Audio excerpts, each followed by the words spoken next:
مامان من یکم دیرتر میام خونه. هماهنگ میشیم. خداحافظ. خب بگین ببینم.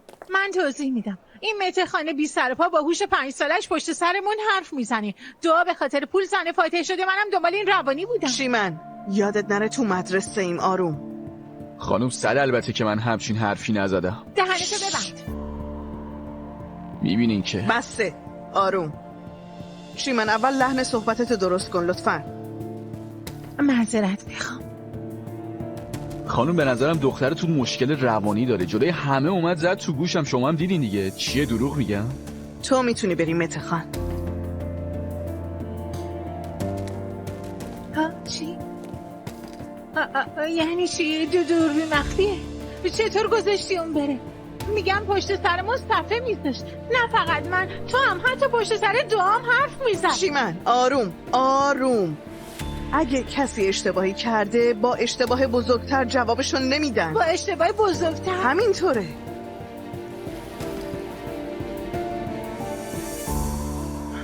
بعد از اون اتفاقا من قراره جریمه جایزه میخوای؟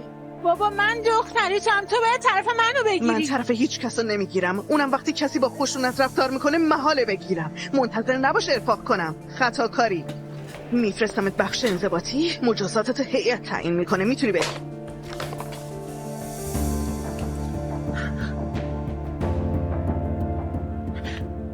من فرزند خوندم. آذرخش تو مادر من نیستی، واقعا دشمنم.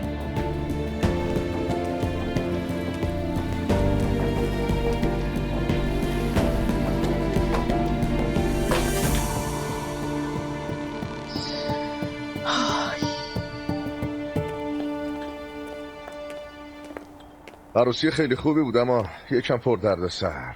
یعنی برای من. به نظر منم خوب بود اما طرف مقابل درکشو نداشته. نورسما بعد عصبانی بود. نه عزیزم، بحث ما نیست. از زندگی عصبانیه، ربطی به ماها نداره. یعنی چی؟ افسردگیش حاده. شله آدمایی با این ثروت ها چطوری میتونن افسرده بشن؟ اصلا نمیفهمم به خودم. ثروت دارن ولی زندگی ندارن. زندگی کردن بلد نیستن. یه لحظه فکر کن، شاید اون دختر تو یه چیزی نابغه باشه اما استفاده نمیکنه. اینم اونو عصبی و افسرده کرده. پس آنالیز روانشناسیت هم کردی؟ آفرین. دیگه یکم آدما رو میشناسم دیگه. وای ولش کن. رفتم پیش باباش، یه ناهار خوردم، عذرخواهیمم کردم. نه بابا، خیلی دلخورن. آره؟ نه بابا، خواهرم شلوغش کرده بود. مرد باحالی بود. عبدالله خان. نمیدونی این آدم چقدر خوش صحبته. شوکه شدم. فکر میکردم سر غذا حوصله‌ام سر بره اما بهم خوش گذشت. یه چیزی بهت بگم، اونم زنش پیرش کرده. اون زنو کی تحمل میکنه؟ شعله دست بردار دختر، بی خیال. به ما چه ربطی داره آخه؟ آره خب اینش که هست. خب کدورت ها رفت شد؟ آره رفت شد. چون عروسی دیگه ای نداریم دیگه راحتیم. خب خوبه. راستی گلای بیبی شاور رو هماهنگ کردی؟ دختره به لیلیوم آلرژی داره. دختر حامله نیفتی بیمارستان که اصلا حوصله نگران نداره. نباش، من حلش کردم. خوبه باشه.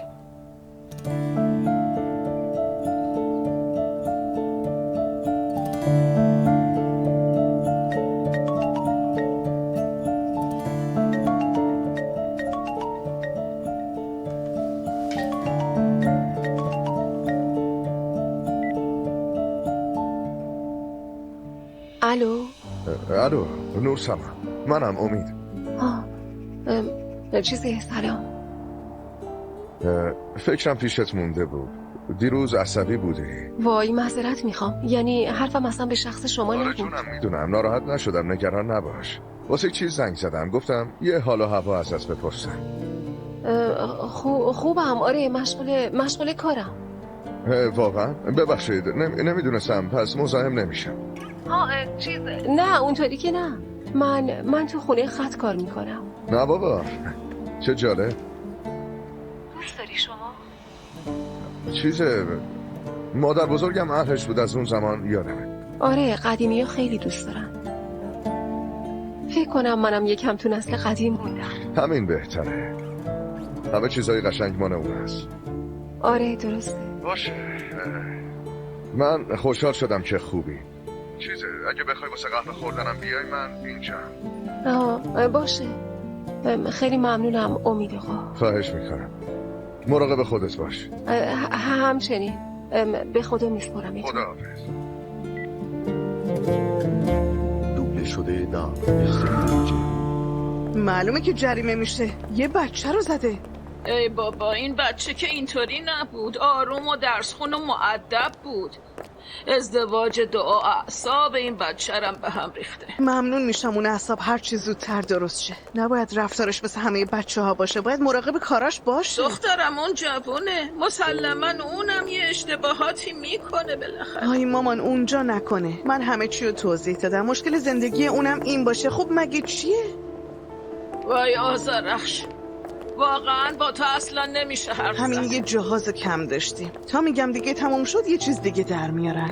جهاز چیه مامان؟ مگه اینجا روستاست؟ چه خبره؟ پس منم واسه دعا ازشون شیربها بخوام. دخترم اصلا بحث پول نیست، بحث رسم و رسوم و سنت. یکی از رسم و رسوماشون هم اجرا نکنن. چرا اصرار دارن دموده باشن؟ نمیفهمم واقعا. اعصابم خورد میشه. آدمایی که واسه مردم زندگی میکنن قابل احترام نیستن. آذرخش، تو باز از کی عصبانی هستی؟ از پنبه خانم یا دعا یا از چیمن؟ خودم، چون مجبورم با همه چیز سر و کله بزنم. بگذاریم چی قراره نگاه کنیم؟ زودتر خب بگیریم معلومه بریم دیگه. مثلا حوله دست و صورت و هموم، بشقاب، چنگال، کلی قاشق. خرجش میشه. حکایت خربزه و لرزش. مامان اون خربزه رو من به زور ریختم تو حلقم. تو رو خدا انقدر غر نزن بسه. بیا نگاه کن یه نظری بده ببینم.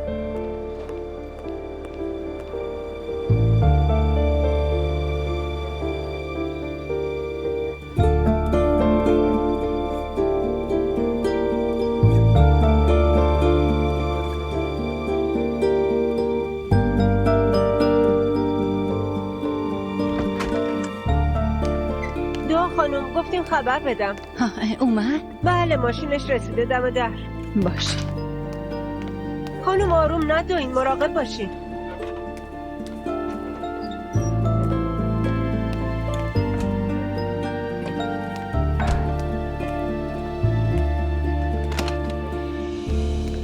دعا چی کار میکنی عزیزم؟ آخرش سر خماراست شدن و دعوامون میشه. طوری نمیشه. تو چرا در باز کردی؟ چیزی شده؟ امروز خواستم خودم بیام پیش واسط بدون دیگران.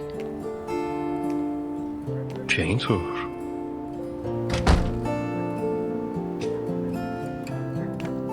خانم گلم چه کارایی میکنه؟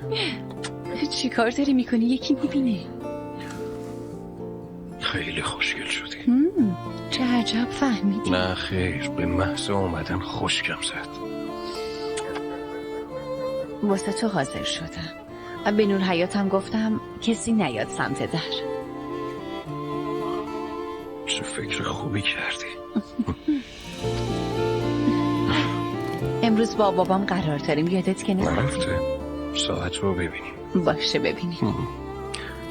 به نظرم یکم دیگه وقت داریم برای تنهاییمون خانمی. پس وقت داریم؟ آره. باشه.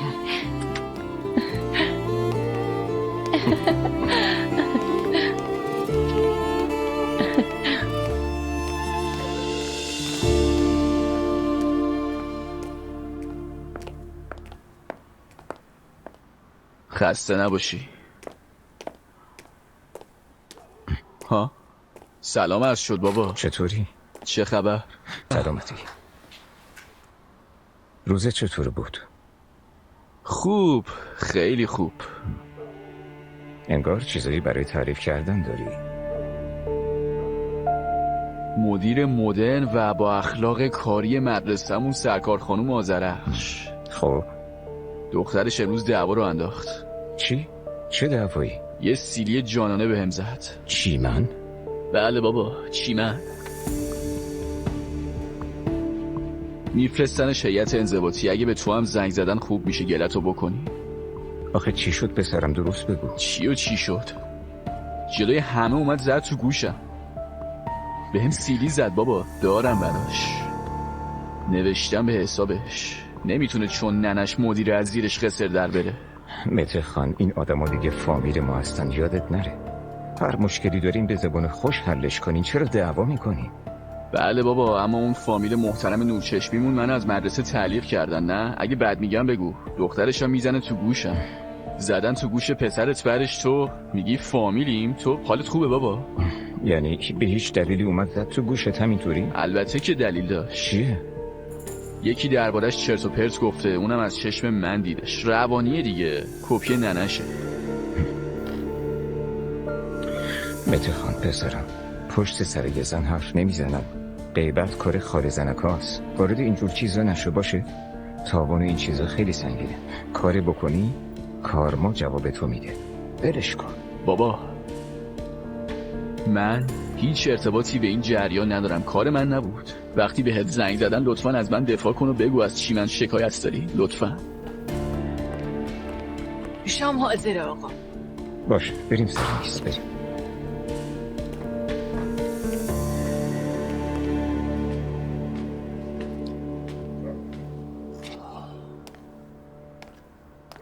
سلام علیکم، شب همگی بخیر. سلام بابا جان. علیک سلام، شب شما هم بخیر بابا. سلام بابا. مادرتون کو؟ تو اتاقشه. من صداش کردم اما انگار حال نداره. شما میدونین چی شده؟ واقعا چرا گرفته است؟ منم نمیدونم چه شده. دوباره صداش کن، بگو همه منتظرتن. آها باشه بابا جون.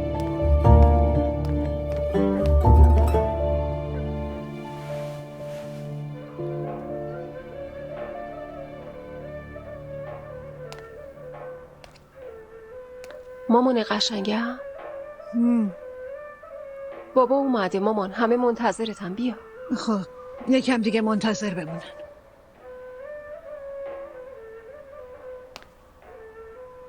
چی شده مامان پنبه؟ این دعا بازکاری کرده؟ نه دخترم، دعا کاری نکرده. اونا با پدر دعا شام بیرونن. تو این خونه هیچ کس قدر منو نمیدونه، اما دعا از همتون بیشتر میدونه. مامان جان چت شده؟ بگو دیگه، نگرانم کردی. خب نگران باشین، باشه. یکم هم شما نگران باشین، همش قراره من نگران باشم. خیلی خوب باشه، هرچی شما بگی. به بابا چی بگم؟ خدای من، انگار بدون من نمیتونین شام بخورین. اومدم.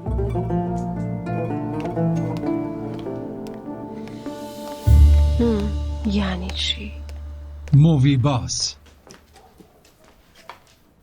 چیمن کجاست؟ هنوز نیومده سر میز. صدا در نیاد. تو اتاق داره با خالش درد دل میکنه، بعد میخوره. همون بهتر، نمیخوام ببینمش. ببین باور کن مامان ته دلش با هم دشمنه. انگار دنبال بهونه است که منو دعوا کنه. بابا شلوغش نکن. دوبله شده در استودیو جو. یه چیزی بهت بگم، اون مامان بزرگی که کشته مردشی رستمونو میکشه دختر. به خصوص منو. مامانت پرنسسش بود، من بچه همسایه. تا یه اتفاقی میافتاد همه ی مادرها از دم میگفتن بچه من همچین کاری نمیکنه. مادر من چی بگه خوبه؟ حتما کارش شعله است. شوخی میکنی؟ به جون خودم. ببین از خونه یه صدا میومد شبیه صدای شکستن. مامان هنوز ندیده داد میزد میگفت شعله چی کار کردی؟ چی شکستی؟ در نتیجه کل عمرش ازم خجالت میکشید. همیشه هم اینو به هم بروز میده. خب ناراحت نمیشدی؟ عصبانی نمیشدی؟ چرا یه مدت میشدم، مسلمه. اما بعدش فکر کردم میتونم مامانم رو عوض کنم؟ نه. منم گفتم حالا که اینطوره همونی میشم که فکر میکنه هستم و بیخیال شدم. ولی مامانی مادر خیلی خوبیه، خیلی به همون میرسید، خیلی مهربونه. خب به ما محبت نکرد. به نظرم اعتراف نمیکنه، ولی اونم ته دلش یه عذاب وجدانی داره. اما ببین مادرت تک و تنها برای بزرگ کردن 2 بچه داره پوست میندازه. اینو یادت نره. آدم وسط فداکاری آشگاهی اشتباهایی هم میکنه. برای مادرت هم زندگی خیلی سخته. برای منم سخته. الهی بگردم داری بزرگ میشی. به دنیای بزرگا خوش اومدی. ببین اینجا خیلی گنده. گرفتی؟ اما هم گنده هم قشنگ. شعله خیلی ممنون، خیلی خوبی. تو نبودی نمیدونم تو این خونه چی کار میکردم.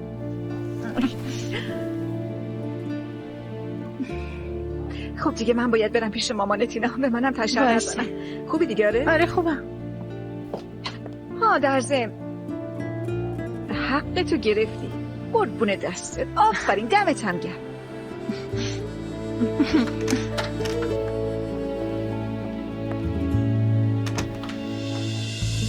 بله، بحران اون طرف رو رفع کردم، حل شد رفت. مطمئنم بیشتر پرش کردی عزیزم. خب اونم یه جورایی حق داره. خب دوستشو زده شعله. دستش درد نکنه، کار خوبی کرده. زبون نفهمو باید زد. به چی نگاه میکنی؟ اینو از خودت شخص مادر محترم یاد گرفتی. ماما اون جمله معروفت که توش خوش خوش داشت چی بود؟ زبان خوش اگر نکرد افاقی، زبان رود به جای آن آید مشتی بر چانه ای. بله. یکم لبخند بزنی نمیمیری یا؟ اینا بچه‌ن، ولشون کن. وقتی بچه خودته اینو نمیگی. اگه حرفی بزنن چی؟ اصلا بهش فکر کردی شله؟ این بچه بورسیه داره. بچه ها باز شروع نکنین. به خدا حالم بد میشه، من مریضم. چی شد مامان جون؟ مریضیتون چیه؟ باشه تو مسخره کن. وقتی من رفتم خیلی دنبالم میگرد. کجا؟ اون یکی دنیا. ای مامان بس کن لطفا.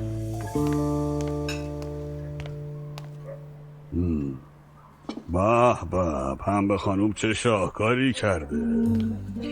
مانتی هم داریم تازه. به به، پس جشنی. بذار جلوی بچه ها نور حیات.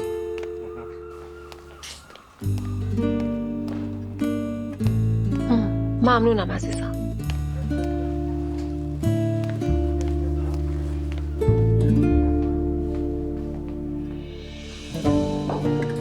نوش جونت.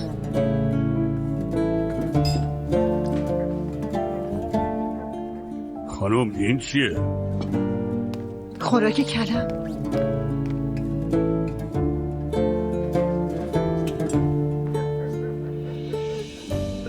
همه مانتی دارن، من کلم بخورم.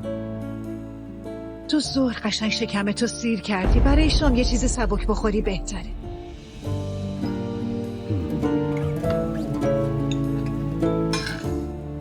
نوش جونتون باشه. نوش جان.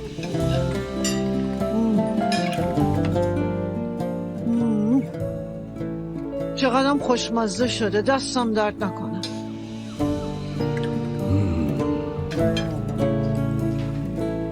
خوشت اومد پسرم؟ خوب شده؟ معرکه است مامان، قربون دستت. نوش جونت باشه.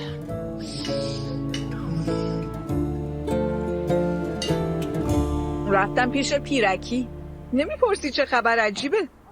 مگه چی؟ من حواس میذاره. چی شد؟ رفت شد؟ مشکلی نموند؟ با پیرکی جونم ناهار خوردیم. منظورت چیه؟ مامان جون، برای ادامه زندگیمون یه عمل خیلی مهمه، غذا خوردن. چه غذایی شله؟ ناهار دیگه. گفتم یکم گرم بگیریم، ناهار بردمش بیرون. نزاکت به خرج داد، نذاش من حساب کنم. خیلی خوشم اومد، خیلی هم بامزه است.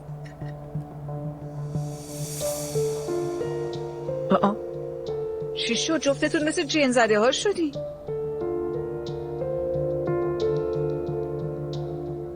هیچی، فقط توضیحاتت یکم عجیب بودن. شله به چی میخندی؟ تعریف کن چی شد؟ خب غذا خوردیم دیگه، عذرخواهیمو کردم، اونم حرفمو فهمید. بعدش از زندگی چرت و پرت و اینجور چیزا حرف زدیم. خیلی خوش صحبته، خیلی خونگرمه. به نظرم زنش ولش کنه منو بگیره. وای شله.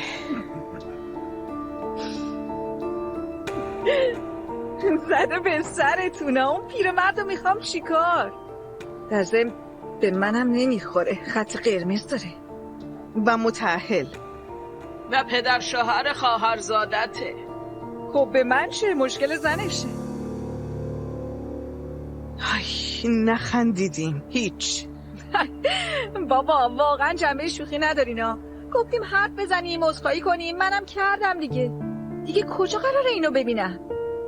شما چقدر از من میترسین. خیلی عجیبه، گذشته رو یادمونه. مامان جون گذشته ها گذشته.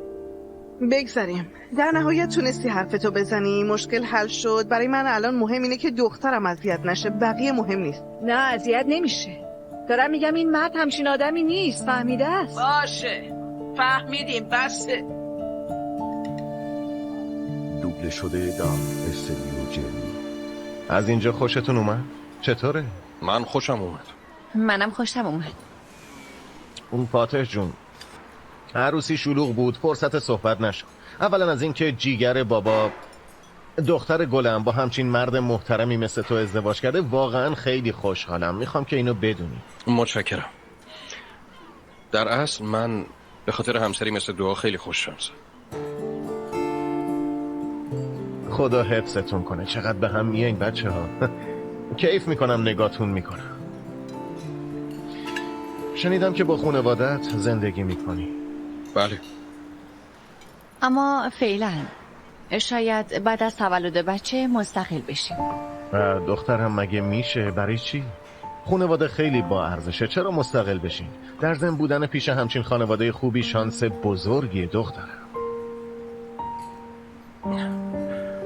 ممنون، لطف داری. اما موردی که هست اینه که این اولین نوه پدر مادر منه. برای همین یکم هیجان زدم. اگه بخوایم خونمونو جدا کنیم ممکنه یکم ناراحت بشن. فکر میکنم از همون دلخور بشن. اما دعام اولین باره داره مادر میشه. نه با مادر و پدرت بمونی باشه؟ دست کم یه چند سالی. خب اینطوری خیالتونم از بچه راحت. چرا؟ بچه رو من بزرگ میکنم. باشه دخترم. خب بودن آدمای با تجربه پیشتون پوان مثبتیه. اینو هیچ وقت یادت نره. باشه؟ دنبال خونه گشتن کلی دنگ و فنگ داره. فاتح جون فکر کنم تو کار هتل هستی. در اصل تو زمینه‌های زیادی فعالیت داری، اما بیشتر بله توریسم. درسته. شنیدم واسه خانواده‌های مذهبی هم هتل داره. البته. خیلی خوبه. عجب پروژه خوب و با ارزشیه. اینطوری به مردم خدمت خیلی بزرگی کردی. متشکرم. یکی از هدفهای بابام بوده. وقتی الان فکر میکنم میبینم حق داشته اینو بخواد. بیا. به این میگن آینده نگری. واقعا آفرین داره. منم بودروم زندگی میکنم، میدونی؟ بله خبر دارم. بذار اینطوری بگم فاتح جون، یکی از دوستای خوبم هتل داره تو بودروم، یه جای خوب با 20 اتاق و ساحل اختصاصی. عالیه. یه هتل عالی. بیاین اونجا رو بگیریم. چطوره؟ یعنی چی؟ دوستم سالهاست که میخواد اونجا رو بفروشه. یه خریدار درست درمونم پیدا نکرده. خب دوماد منم تو کار هتله. خب میتونیم یه خیری برای دوست و آشناهامون داشته باشیم، مگه نه دخترم؟ یه جای عالی گیر میاریم. برای شما هم سود خوبی داره. فکر خوبیه. خب بررسی میکنیم. میرم با بابا دربارش صحبت میکنم. عالی میشه فاتح جون. یه برنامه‌ام ترتیب بدی که منم بتونم با پدرت حرف بزنم. بله چرا که نه. بهانه‌ای برای دیدار. عالیه. خیلی خوب تو ایمیل تو بهم بده، من عکسای هتل واسط بفرستم. باشه فاتح جون. تو هم به بابات نشون بده. بعدش هم همه با هم میشینیم و صحبت‌های آخر رو میکنیم پسر. عالیه. عالیه. نوش جونتون. من میرم تو اتاق خودم. مامان جان یکم زود نیست؟ گلدوزی دارم دخترم، رو اون میخوام کار کنم. شب همگی بخیر. شب بخیر. شب بخیر. بابا مامان چیزی شده؟ نمیدونم دخترم. لابد یه چیزی هست. نه بابا جون نه، شاید چیز شده، یکم خسته است. به نهار تیک انداخت. حتما از یه چیزی عصبانیه. چی؟ شبتون بخیر بچه ها. شب بخیر. شب شما هم بخیر بابا جون.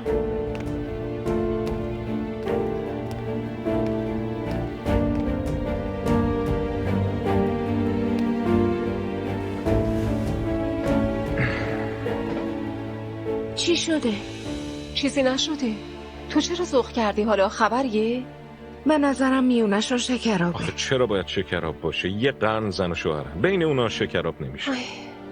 من میرم اتاقم یکم کار کنم، خطاطی میکنم و بعدش هم میگیرم میخوابم. شبتون بخیر. همچنین.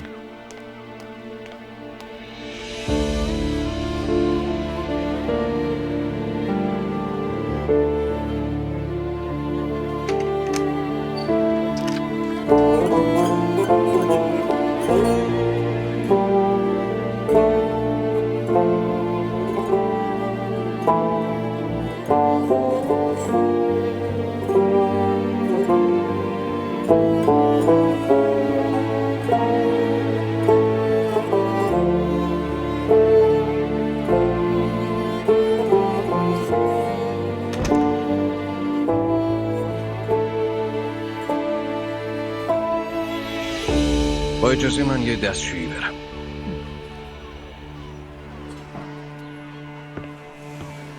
چه خبره بابا؟ چه خبره؟ ارجمو دارم میگم. وقتی آشنا شدی محجبه نبود. واقعا نمیدونم چی بهت بگم. واقعا نمیدونم. تو هم مثل مادرت آدما رو کوچیک میکنی؟ دختر یه روزه تصمیم گرفت محجبه بشه. خب گفتنش برام سخت، اما فکر میکنم میخواد خانواده فاتح رو جذب کنه. چه ربطی داره جذبشون کنه که چی بشه؟ کی قراره اینا رو ببینیم؟ مگه همش چقدر میبینیمشون؟ دخترم خواهشن تو دیگه بس کن. خب دلش میخواست با حجاب بشه و شد، همین. از اولش هم میخواست. دلش میخواست داره، اما به نظر نمیومد زیاد اهلش باشه. با حجاب شدن زمان میخواد دعا جون. من چطور میتونم تو انتخاب پوشش اجم دخالت کنم دعا؟ دیگه تو چرا اینو میگی؟ منو ببین، مبادا بری اینا رو جلوی مادر پدر فاتح بگی، وگرنه از زبونشون خلاص نمیشی. یا نگی نگفتی باشه؟ ولش کن، فاتح اومد باشه واسه بعد. نگاش کن قد و قوارم. خیلی خوب دیگه، من مرخص شم. دستتون درد نکنه. من برم خونه یکم استراحت کنم. باشه به سلامت. قربونتون برم.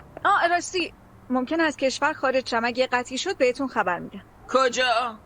دختر یاسمین زایمان کرده، شوهرش هم آلمانیه، میخواد بچه تابعیت آلمان رو بگیره. برای جشن و تزیینات ازم کمک کنه. وسایلو از اینجا به اونجا بردن سخت نمیشه؟ چه جورم.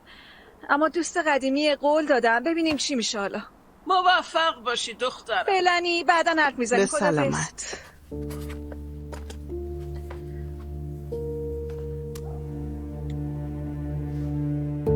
دوبله شده در استدیو جرم.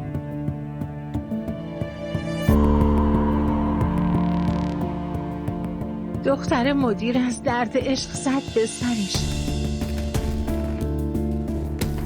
دختر مدیر مدرسمون چیمن رفته تو نخی شوهر خواهرش، مادرش هم حالشو گرفت. یعنی چی؟ کی این کارو کرده؟ حوضیا بروم را.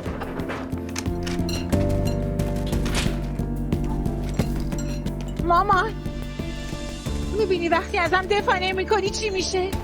چه خبره چیمن؟ بگیر تو هم ببین. این چیه؟ بفرما.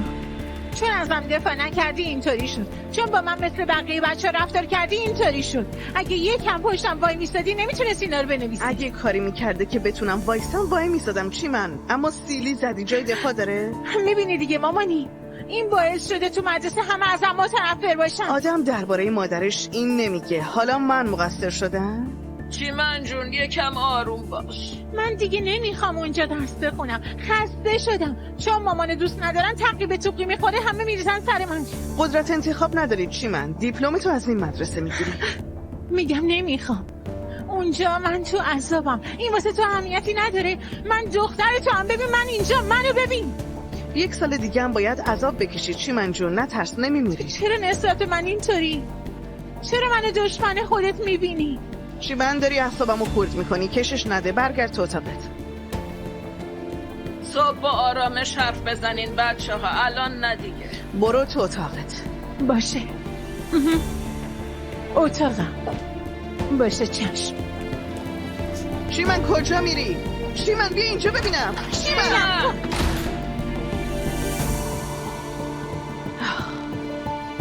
اگه بلای سرش بیاد چی قراره سرش بیاد؟ یا میره پیش خالش یا میره پیش فاطمه. خب این بچه چرا یهو اینطوری به هم بازی های سن بلوغه میخواد دقم بده.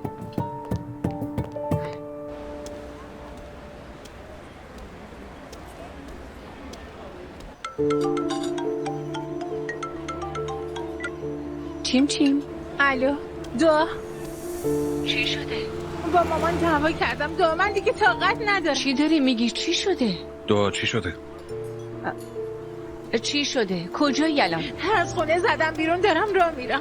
خیلی خوب، سوار تاکسی شو بیا خونه ما باشه. ما شام بیرونیم اما برمیگردیم خونه. باشه، اما هیچی تعجیبم نیست. بدون کیف زدم بیرون. فردا مدرسه است. باشه عزیزم، نگران نباش. ما قبل از تو میرسیم خونه. باشه؟ خیلی خوب، تاکسی بگیر بیا. باشه.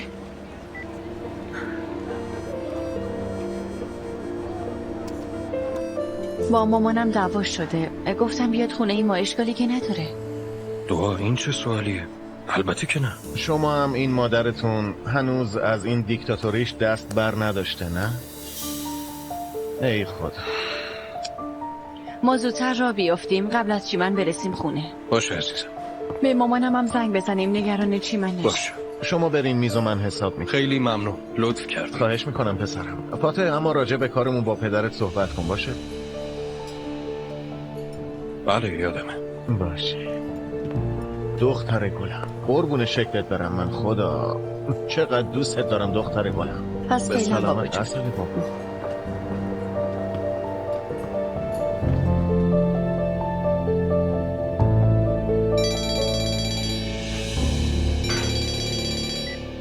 بله کایهان. دختر منو چرا ناراحت میکنی؟ به تو زنگ زد؟ نه خیر، با دعا شام میخوردم. زنگ زد به دعا میره خونه اونا. چی؟ فاتح و دعا بدو رفتن خونه. باورم نمیشه این دفعه واقعا دیگه شورشو در آورده. آذرخش، این خانواده سرشناسه. تو میمیری یکم ملایم تر باشی. چی میگی کایهان؟ میگم درسته این موقع شب چیمن از خونه خودش بزنه بیرون بره خونه خواهرش؟ آذرخش، این آدما مذهبی و سنتی ان. کایهان تو داری به دیدگاه اونا اهمیت میدی یا من اشتباه میکنم؟ کاش تو هم یکم اهمیت میدادی آذرخش. اینقدر به بچه فشار نیار، گناه داره. لااقل حالا که اول زندگی فاتح و دعاست. اصلا حوصله حرف زدن از اینا رو ندارم. خواهشاً بس کن، بعداً حرف میزنیم.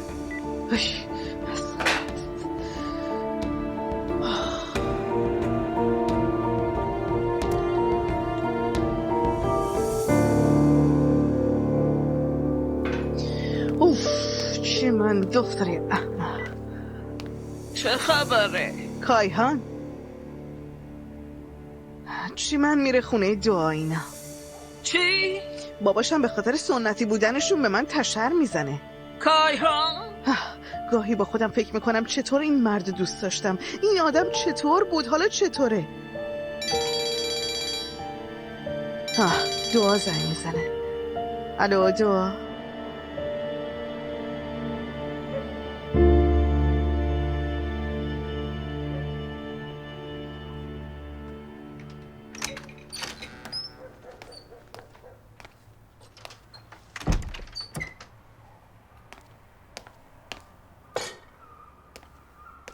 خب پنبه خانوم،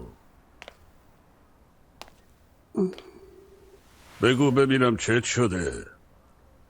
خودت خوب میدونی چم شده. مجبورم نکن حرف بزنه. خانوم جلوی بچه ها چیزی نگفتم، سکوت کردم، اما کارت زشته. تو با اون زنه ها رفتی بیرون یا نرفتی؟ با کدوم زن؟ با خاله عروسمون. بله رفتم. حالا قبولم میکنی؟ آره تو این سن و سال خجالتم خوب چیزیه عبدالله خان، به خدا. خانم میفهمی چی میگی؟ از کی تا حالا پدر داماد و خاله عروس دوتایی غذا میخورن ها؟ پناه بر خدا.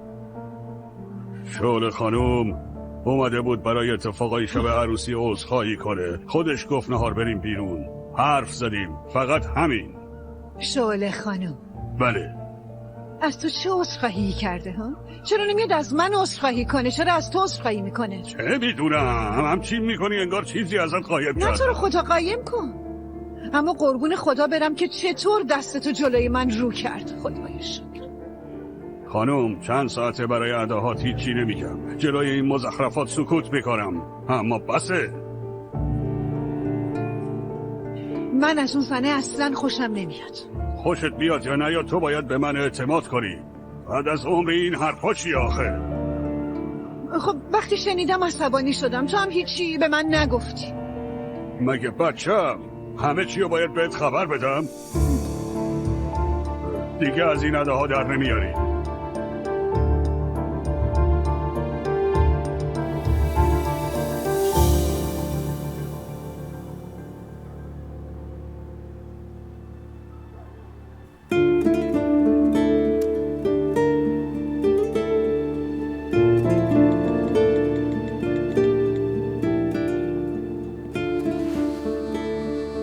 تو مدرسه اوقاتتون تلخ شده، از متر خان شنیدم. شما خوبید؟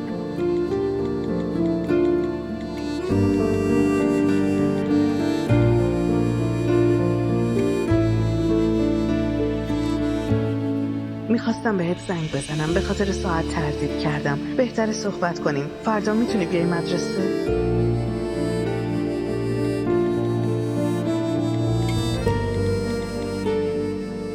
خیر، اما صبح میتونم باهات قهوه بخورم.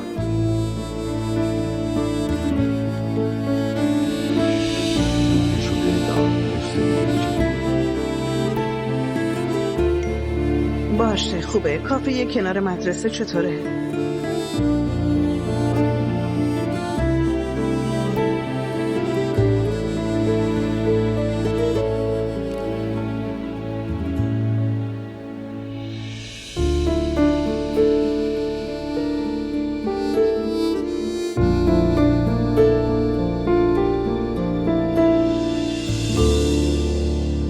بعدشم متخان تیکه انداخت.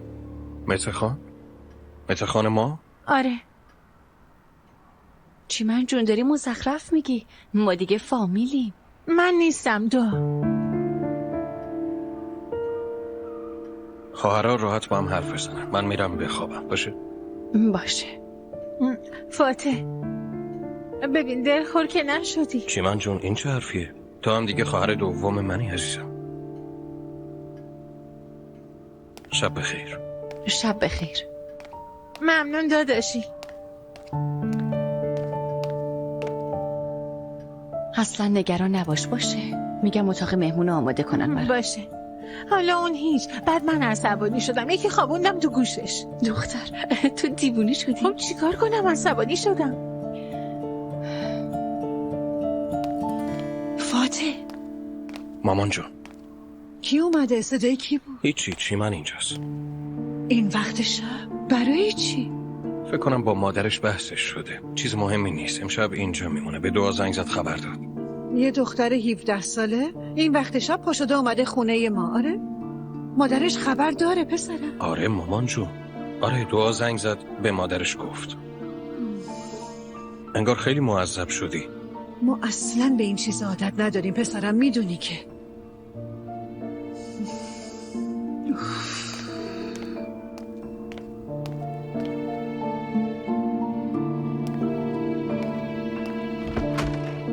خدای خودت صبر بده ای خدا. چی شده؟ صدای چی بوده؟ وای، خواهر عروس فرار کرده اومده اینجا پیش ما. خواهرش؟ با مادرش دعوا شده، امشب قراره اینجا بمونه. چه دعوایی؟ نمیدونم دیگه، چیز بیشتری نپرسیدم، اعصابم نمیکشه. چقدر میمونه؟ اگه به خالش رفته باشه چترشو باز میکنه. باز شروع شد خدایا.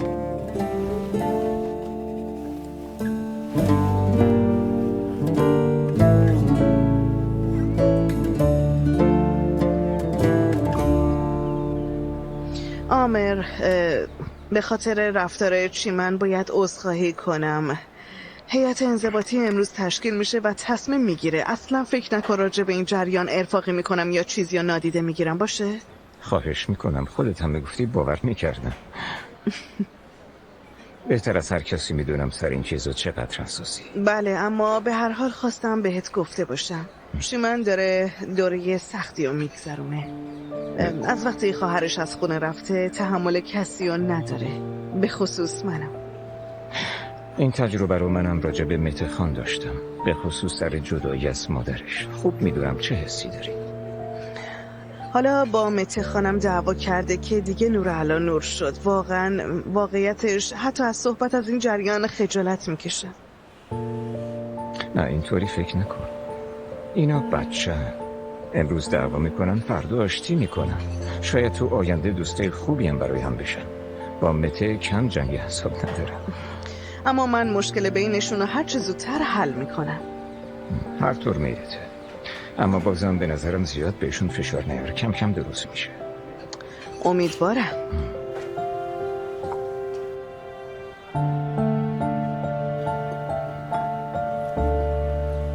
ظاهراً بچه ها با پدرشون رابطه خوبی دارن. آره خوبه. کایهان بعد از جداییمون ساکن بودروم شد. در اصل زیاد استانبول نمیاد. الانم برای عروسی اومده. 2-3 روز دیگه میره. ازدواجش هم نزدیکه. واقعا؟ آره. خب دختر و نظرشون راجب این چیه؟ نظری ندارن. میدونی که بچه ها بعد از یه سنی فقط به خودشون فکر میکنن معمولا. آره همینطوره. خب نظر تو چیه؟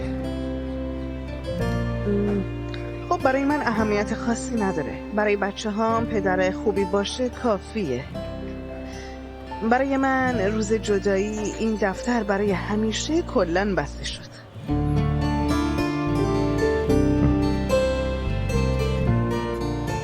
هرچی به صلاح همون باشه. از اینجا میری مدرسه؟ بله امروز یه جلسه کوتاه دارم. بعدش میرم پیش پنبه خانم. جهیزیه میبریم. جهیزیه؟ تو به این رسوم آشنا هستی؟ آشنا نبودم ولی دیگه شدم. اینجوری است. برای پنبه خانم انگار این مسائل خیلی با اهمیت ظاهره. آذرخش تو واقعا آدم سازگار و فهمیده هستی. تبریک میگم. سازگار؟ بله 100%. تو این مورد خیلی تحسینت. باز خوبه حداقل یکی تحسینم میکنه. اگه گاهی از این قرارا با من بذاری از این تحسین زیاد میبینی. البته با حد و مرد. باشه خوبه.